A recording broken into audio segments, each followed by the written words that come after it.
Bueno, la leyenda en sí se cuenta de que antes de la llegada de los españoles había un asentamiento. De hecho, el sitio arqueológico por el que vamos a pasar tiene mucho que ver porque está sobre el, los infiernillos, ¿verdad? Que es eso, donde están las fumarolas y que es un respiradero del volcán. Cuenta la leyenda que habían unas indígenas y habían dos indios. Uno de ellos se llamaba Chacasutuc, se llamó Chacasutuc, y el otro se llamaba Enalou. Y había una princesa y los dos estaban peleando por el amor de esa princesa. Y tuvieron que luchar, como se luchaba para obtener el amor, que hoy gracias a Dios no es así, si no varios ya no estuvieran. Pero en aquel tiempo, pues el que perdió tenía que tirarse a la fumarola principal donde emana más gases.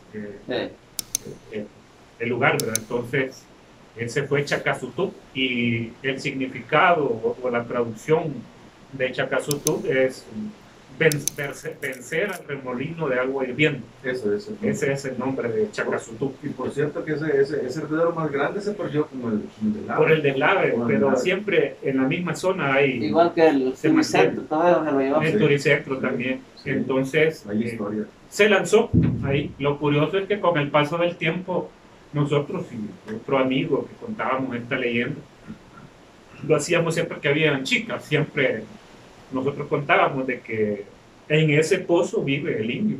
De hecho, algunos tuvieron la oportunidad y algunos lo contaban. Yo sé que Julio debe de saber esto también, de que decían de que usted llevaba huevos, elotes, una oportunidad tuvimos de meter elotes, sí, y salía sancochado y listo para comer, lo mismo que los huevos, puches los pelaban ahí, y empezaron a perderse, por alguna razón, empezaron a perderse, no sé si se iban, porque son como unos hoyitos donde hay, de hecho la temperatura allí, con algunos amigos del ministerio, 99, 100 grados centígrados, el calor allí es abundante, y se perdía la comida. A los que llegaban, la dejaban por allí y de repente ya no estaba. Entonces se dice que es el indio que salía a buscar comida. Y cuando hay presencia femenina, y lo hemos comprobado, y yo no sé por qué, ¿verdad? Pero hemos tenido ese privilegio de ver y la experiencia vivida. Cuando hay una mujer cerca, emana con más fuerza y tiende a envolverla. Entonces nosotros decimos, tranquila, porque ahorita es el indio que está ahí. O sea que una femenina no puede acercarse mucho a la... Si se acerca a eso, siempre, no sé en qué estará. Al punto que la desespera y tiene que salir, porque como es caliente, ¿verdad? Una vez tuve la oportunidad siempre con gente, con Aquela, me acuerdo, y andaban unas mamás que acompañaban a los pequeñitos, a los lobatos. A los lobatos. Y había una muchacha joven con falda larga. Aquela va a ver este video, por cierto. Con falda larga y recuerdo que, bueno, se le metió debajo y dijo, ay, me vale de aquí, porque este indio a ver qué quieren. Entonces, siempre hemos tenido esa oportunidad.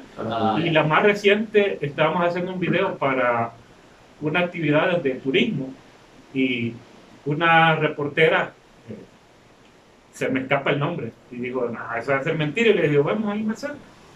Y fuimos, y efectivamente la envolvió y hasta sintió ella que la quemó. Y tuvo que retirarse, y le digo yo, el espíritu del indio vive aún ahí y busca. Nosotros siempre decimos, busca al amor perdido, buscando el amor perdido. Así que es una de las leyendas que tenemos y que siempre que hemos tenido la oportunidad de contarla, cuando hay presencia femenina, hemos tenido eso. A nosotros nos contaban allá, cuando estábamos en la finca de Zapote, donde yo trabajé un buen tiempo, siempre la gente nos contaba historias, de todo tipo de historias, y dentro de ellas está esta historia de que habían señores que habían visualizado a un señor que cuidaba, era el guardián de la puerta al inframundo, y este señor tenía un toro de oro, y a veces en las noches, a medianoche, salía con el toro. Entonces, pero salía de los hervederos, como que lo pastaba, porque antes eran zacatales ahí, abundaban los conejos y los palos de nance, había nances morados, amarillos, rojos, verdes, y entonces como que lo sacaba a pastar, Y luego cuando ya el animal comía se volvía a meter, pero directo al hervedero, a los hervederos. Pero el becerro o el toro era de oro.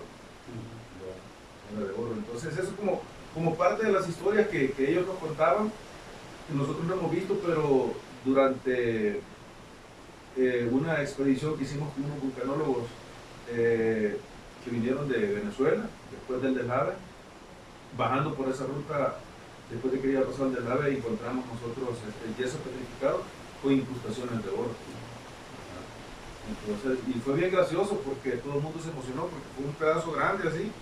Bueno, lo hicimos pedazos y cada quien se llevó un pedazo, menos yo, ¿verdad? Porque cuando yo soy como, cuando nací no quiero llevarme nada. Por mí las cosas quedaron ahí, ¿verdad? Pero sí.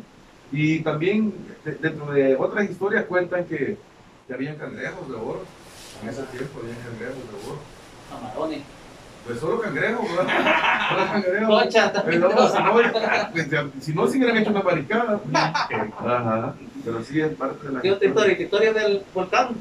¿Quién se puede? No, pues historias del volcán. La leyenda. Cuentan de que la gente que vivía en estas zonas tenía mucha convivencia con los monos y con los animales. La gente salía a los patios, ¿verdad?, afuera de sus casas, y los monos andaban ahí. Entonces hoy no hemos tenido la oportunidad de ver un mono, pero sí sabemos por un amigo, que es Milian, que él ha venido y ha fotografiado. Y esa foto está en la Casa de la Cultura de Guadalupe, que él ha podido apreciar un mono araña.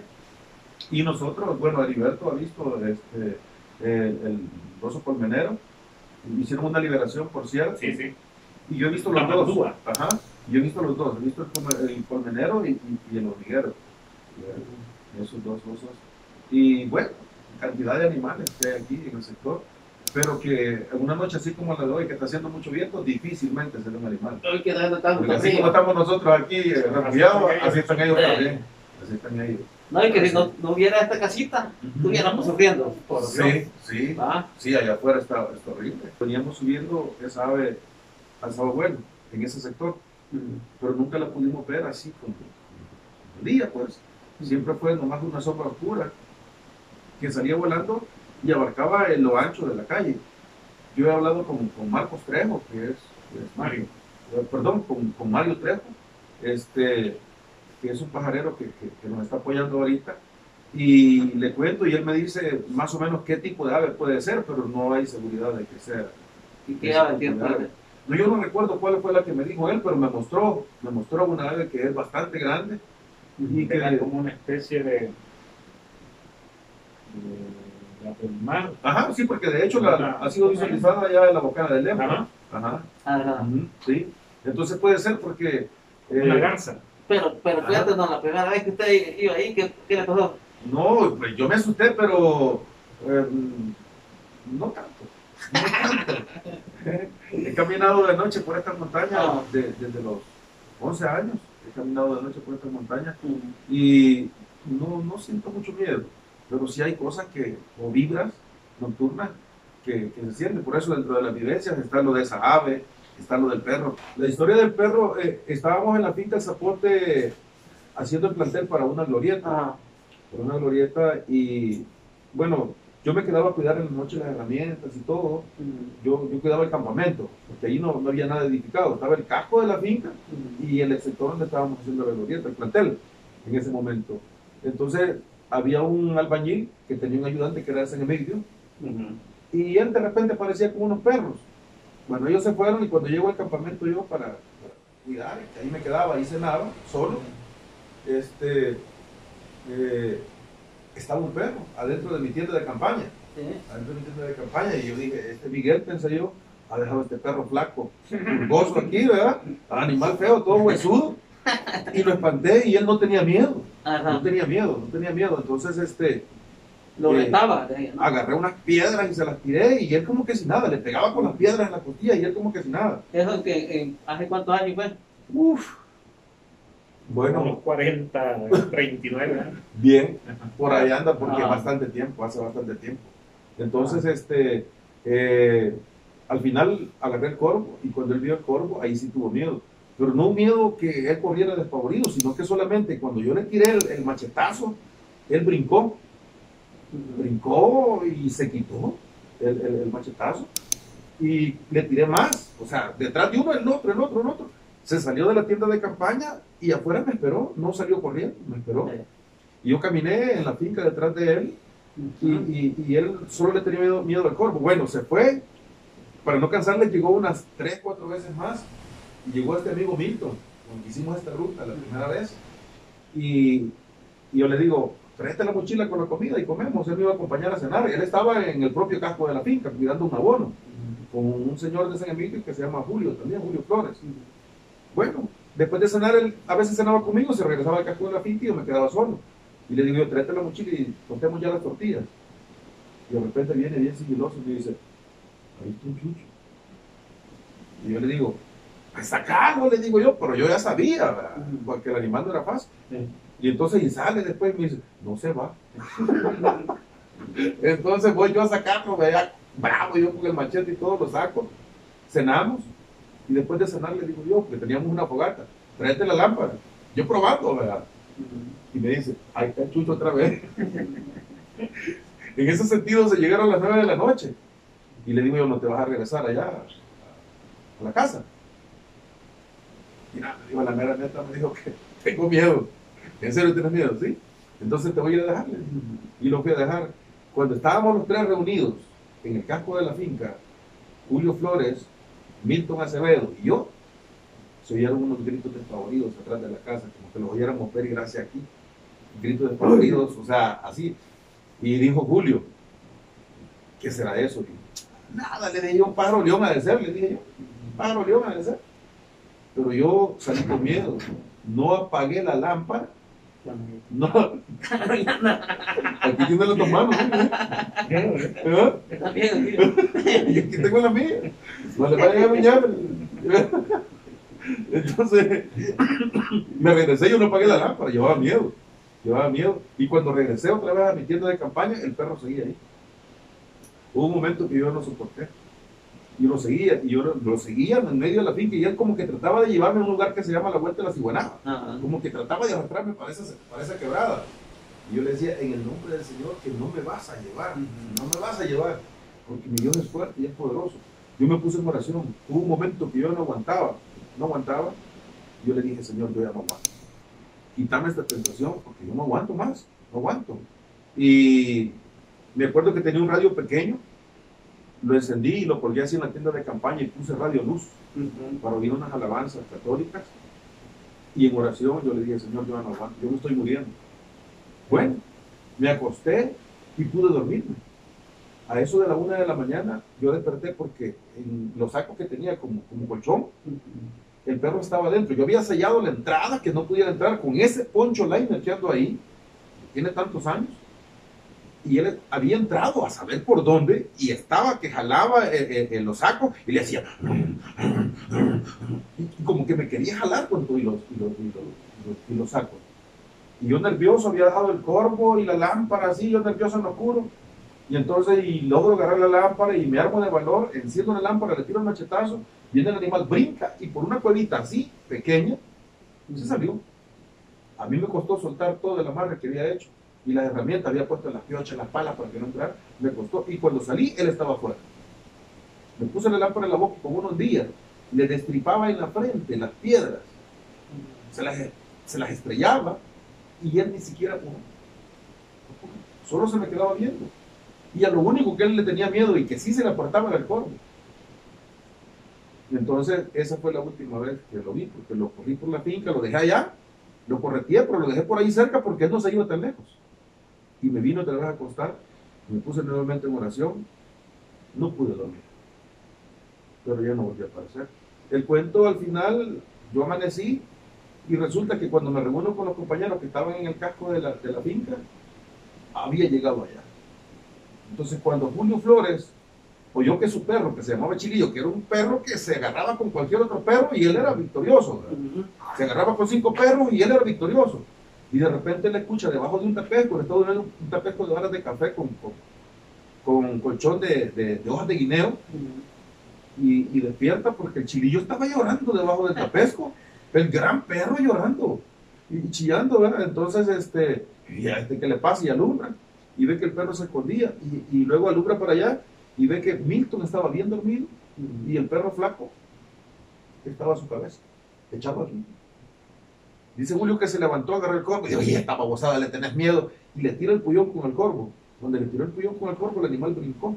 Y lo mismo, salió despacio, y aquel siguiéndolo con el corvo al patio, y le agotaba al perro y le decía, Chilillo, Chilillo, Chilillo.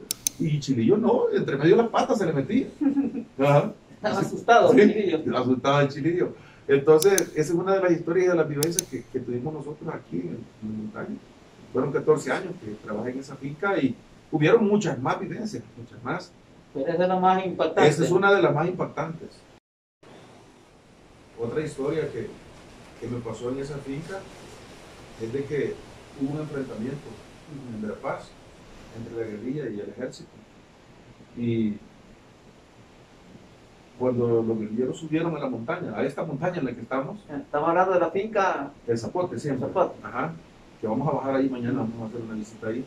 Los guerrilleros cuando después del enfrentamiento suben a esta montaña, que es donde ellos se refugiaban, traían sus heridos y sus muertos. Entonces ahí en la finca de Zapote había un hueco donde se había sacado tierra para hacer pilones. El hueco tenía quizá una profundidad de unos 60 centímetros, pero era grande. Entonces ellos, los muertos, los acumularon ahí y solo le tiraron un poquito de tierra encima y hojas y ahí los dejaron. Bueno, pasó el tiempo, los muertos ahí quedaron, nosotros lo que hicimos fue ponerles más tierra, y ahí quedaron sepultados. Con el tiempo yo estaba recostado en una glorieta, digamos. Mis compañeros de trabajo, con los que cuidábamos en la noche en la finca, se habían ido a tirar, era tradición salir a tirar, a cazar animales. Yo me había quedado solo con una lámpara que me había prestado alguien que ya murió, se llama Alfonso Serrano. Él andaba una lámpara mala y yo le di mi lámpara buena para que él fuera a cazar, para comer, ¿verdad? Yo me quedé con la lámpara malosa. Entonces yo estaba acostado cuando de repente escuché que del área donde estaban esos muertos enterrados, alguien empezó a caminar a mi izquierda. Empezó a caminar, rodeándome. Hay una vereda que va para la zona del Petatero, que es uno de los tablones de la finca Zapote. La vereda es ancha y polvosa. Y como estábamos en temporada de café, estaba bien pateada, lógicamente ahí no se escucharon los pasos. Cuando pasó de la vereda, los pasos se siguieron escuchando. Yo cortado, con miedo, yo solo. Y la lámpara yo quería alumbrar y no me funcionaba. Llegó hasta mi cabeza, por la parte de atrás, como ver, iba hacia esto, pero era una de bajaré que las paredes, pero ya destruidas, solo las varas de café. Llegó atrás y ya no lo escuché. Entonces yo agarré fuerza y a lo loco, en lo oscuro, tiré un machetazo así para atrás y nada, no pasó nada. Bueno, me quedé quieto y me confié, me volví a acostar en los sacos de café vacíos y empezó a caminar otra vez. Y yo como cortado, con miedo. Cuando llegó a la calle que va al Zarzal, que es por donde vamos a bajar, que también era polvoso, ahí se cortaron los pasos. Cuando llegó al otro lado de la calle, empezaron los pasos otra vez. Y se fue así, como buscando por un sector que nosotros le decimos, o lo conocíamos en ese momento como el plantel del Naranjo. Entonces, en ese momento a mí me dio mucho miedo y no tuve más opción porque la lámpara no me alumbraba de ir a avivar la fogata que teníamos temprano en la que tostábamos las tortillas. La avivé y con la llama encendida, yo observaba así, con la llama encendida para ver si miraba algo y no miraba nada. En eso iba el avión, como estábamos en medio del conflicto, y las órdenes que nosotros teníamos es que en las noches no dejáramos fuego. Entonces, nervioso y todo, yo digo echarle tierra otra vez a la fogata que se apagara. En eso escuché que mis compañeros venían acercándose porque los perros ladraban, y en lo oscuro y en la noche, en medio de los palos de café, yo salí corriendo despavorido por donde ellos, me rebotaba, me daba con la frente en los palos de café, yo huyendo, tenía miedo. Y cuando llegué a estos de ellos por las luces, yo miraba que ya lampareaba, solo vi que ellos tenían arriba un tacuacín, arriba de un palo, y dijo Napo Rodríguez, dijo, el que nos ha estado jodiendo. ¿Qué pasó? No, que los chuchos, dijo, lo jugó el monte. Y este animal es el culpable. Con un 22 le tiró un disparo, el animal cayó, los perros lo revolcaron y dijeron, este es el que nos ha estado jodiendo. Que no es que...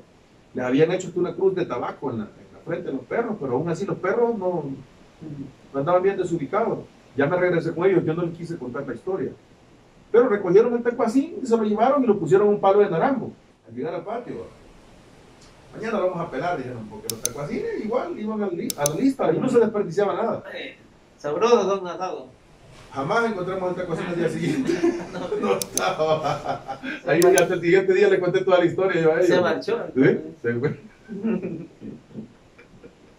Sí, los tecuacinos son cosas serias, ¿no? Y con un balazo de 22 que le entró aquí y le desfloronó todo el cerebro. Y aún así, se fue. ¿Sí? Está fregado. ¿Y qué otra nos quiere contar aquí nuestro querido joven? Heriberto tiene unas historias allá en el sector de Guadalupe que le han pasado, que nos compartan. Señor, ya no me que nos cuente. ¿Ah? Vale. Bueno, esa es La historia del ajillo. la historia del ajillo, ¿no? ¿El ajillo qué es? Es una planta que, bueno, nadie la conoce. Alguien decía que era como el ¿Y barniz. será una leyenda o será un mito de volado? Debe ser, bueno, algo tiene de real, porque yo antes de iniciar hablaba con... Perdón, yo siempre la asocié con una planta que le llaman centavito. Ah, ya. Es probable. Con el centavito. Con esa la he asociado siempre, según lo que me contaban, ¿verdad? Con el centavito. Y justamente antes de que Heriberto siga con esta historia, comentarles que justo donde estamos, en este cráter que hemos estado explorando hoy, es donde hay muchas historias antiguas que no recuerdo a perfección, pero que sí, aquí es donde se perdían, que es donde estaba, que les comentaba la mata esta de Hortensia, que ese era el punto de, como decir, de alivio, decir, ya me encontré la salida. Para el cuello. Hablaba con unos vulcanólogos y me decían, mira, si es así, es probable que sea como el polvillo. Ajá, el polen de una flor, de una planta. Y cuando se ingiere te marea, te hace perder el camino, perder tal vez un poco el conocimiento de lo que... O sea, que es una super droga. Sí, algo fuerte, ¿Sí o no? para que llegue hasta ese punto. Por lo que cuentan. Sí, entonces, Oscar, que es el de la Casa de la Cultura, siempre ha hecho sus rutas y algunas las hemos hecho juntos. Y entonces, en una ocasión, un día sábado, dijo, no tengo nada que hacer, y comenzó a hacer la ruta por la finca San Jacinto. Y al adentrarse ya en la montaña, las señas son unos pinos. Hay dos pinos que es justamente donde en medio pasa ese camino que lleva hasta la cima del volcancito Brujo. Y lo raro es que llegó, no encontró los pinos, no encontró el camino, se regresó por un palo de naranja que pasamos. Y eso es rarísimo, lo que él lo pasó es súper raro. Porque él conoce. Y volvió como a ubicarse y dijo, bueno, aquí estoy, aquí es, de ahí es. Volvió a subir, no halló la vereda y trató de buscarla hacia un lado y llegó hasta un deslizamiento que había habido en la época lluviosa. Todavía estaba la época lluviosa y nada, no encontró nada. Comenzó a terminarse el agua y buscó por un lado, buscó por el otro, volvió a bajar, volvió a subir y no encontró. Definitivamente no encontró nada. Entonces él al final dijo, yo, bueno, partí el monte porque no lo hallé, y definitivamente se desorientó y no quiso exponerse más, pero entonces bajó. Y sin agua.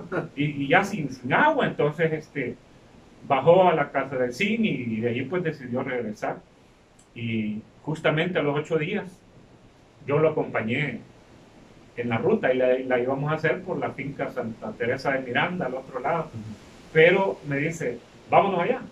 Y fue el que me contó la historia y me dice, y le dije, pero bien raro, bueno, si todos conocen ese camino, está más hecho que el que hemos pasado hoy, un camino bien hechito. Este camino está mucho más difícil, mucho más fácil para extraviarse que aquel, porque yo quiero recalcar eso. Oscar se perdió en un lugar, en una ruta que él conocía, y en una ruta que yo, solamente con indicaciones de Heriberto, he hecho solo por primera vez. Y encontré la vereda, los palos de pino, el naranjo y todo. Hice la ruta, la terminé. Y él que conocía, no pudo. Entonces luego viene esta otra oportunidad, hacen la ruta junta con Heriberto, y todo normal.